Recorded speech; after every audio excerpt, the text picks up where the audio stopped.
आप विश्वास कीजिए बंधुओं, जिस दिन आपके हृदय में, आपके अंतःकरण में विश्वास आ जाएगा कि हम वही हैं, उसी दिन भारत श्रेष्ठ और सारे विश्व का गौरव हो जाएगा।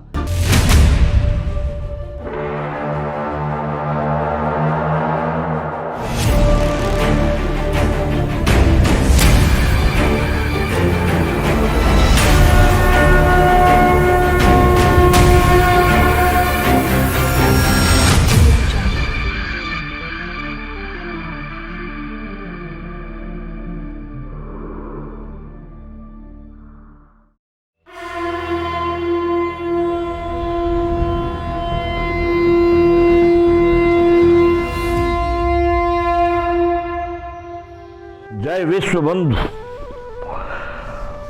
तो बंधुओं, ऐसी हमारे भारत की संस्कृति, सभ्यता या विचार, परंपरा, आचरण व्यवहार नहीं था। जैसा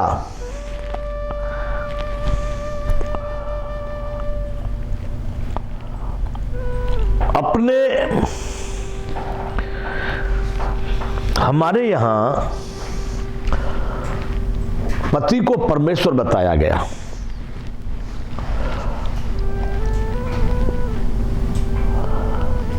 और यदि कोई महिला, कोई भी लड़की इस आचरण को अपने जीवन में करके देखे और देखो उसका जीवन कहां होता है।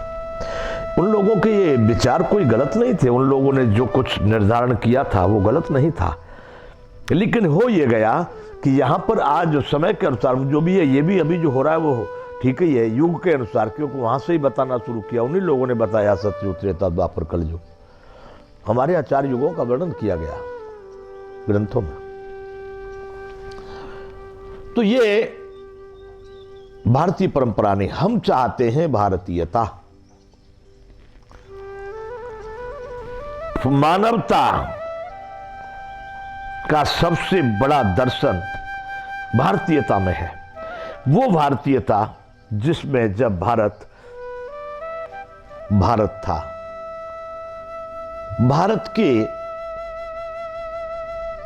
उपजे हुए, जन्मे हुए, पैदा हुए, अवतार लिए हुए जो लोग सारे विश्व में धर्म की स्थापना के लिए जाने जाते थे।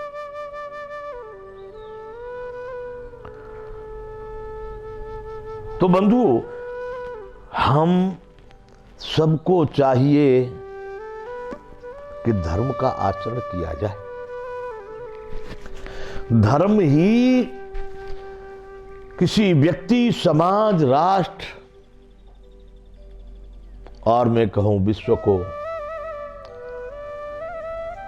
संतुष्टि और शांति और पूर्णता और आनंद की ओर ले जा सकता है।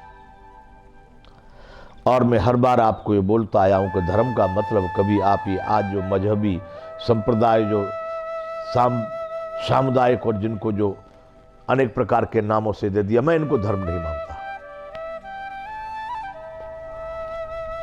किसी ने किसी तरह की अपनी संज्ञाएं दे दी हैं।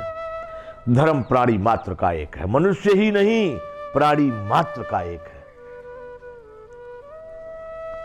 वो कभी बदलता नहीं, कभी कटता नहीं, कभी मिटता नहीं, इसलिए उसको नाम दिया गया सनातन।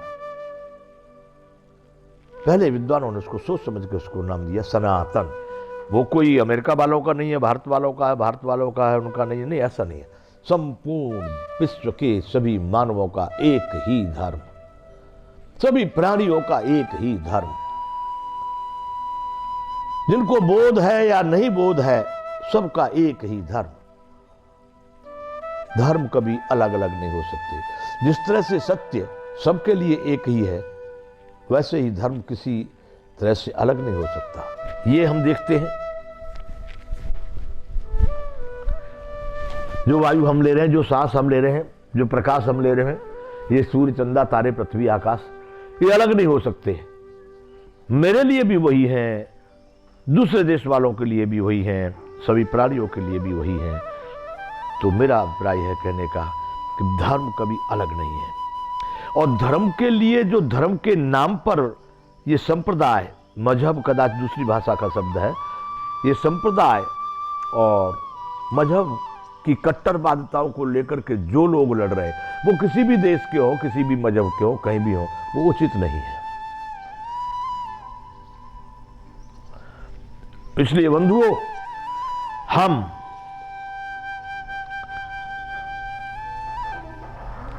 भारतवासी,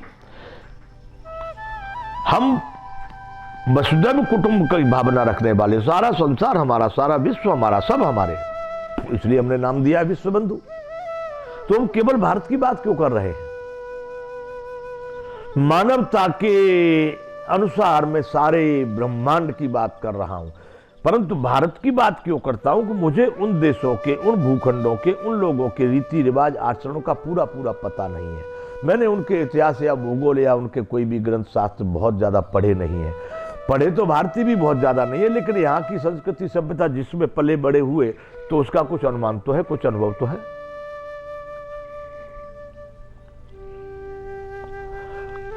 अब इन बातों को भारत को ही लेकर के क्यों कहते भाई भारतीयता हो तो विश्व ठीक हो जाएगा? क्योंकि मैंने जो यहाँ के इतिहास में पढ़ा है या थोड़ा समझा है कि लगता है भारत ही सबसे श्रेष्ठ देश, भूखंड है। क्यों? क्योंकि भारत ने किसी के ऊपर कभी आक्रमण करके किसी का लूटा, छीना, खसूटा कुछ नहीं किया, और विश्व के अनेकों देश भारत में आकर के यही प्रक्रिया करने के लिए, लूट खसोट करने के लिए, धंधा पानी करने के लिए, अनेक प्रकार के उद्वेग पैदा करने के लिए, इस पृथ्वी पर अशांति पैदा करने के लिए आए, क्योंकि वहां पर वो नहीं थे। इसलिए बंधु, हमको दिखाई देता है कि ये भूमि ऐसी थी तो थी, अब कहां चली गई है? कुछ नहीं ले गया यहां से कोई, न कोई पहाड़ को उठा के ले गया, न कोई नदी को उठा के ले गया, न कोई पठार को लेकर गया, न कोई मैदान को लेके गया, न कोई यहाँ की वनस्पति को उठा ले गया। क्या ले गए? आज मैं कैसे मान लूं कि हम पिछड़ गए? मैं कैसे मान लूं कि हम कमजोर पड़ गए? हम कैसे मान लें कि हम पहले वाले भारत न रहे? थे नहीं। आप विश्वास कीजिए बंधुओं, जिस दिन आपके हृदय में, आपके अंतःकरण में विश्वास आ जाएगा कि हम वही हैं, उसी दिन भारत श्रेष्ठ और सारे विश्व का गौरव हो जाएगा। उसी दिन भारत को फिर से विश्व गुरु और विश्व में सर्वश्रेष्ठ की मान्यता मिल जाएगी। तो बंधुओं, अभी यहीं पर विराम करते हैं, आगे फिर चलेंगे, इसी में वार्ता करेंगे। जय विश्व बंधु।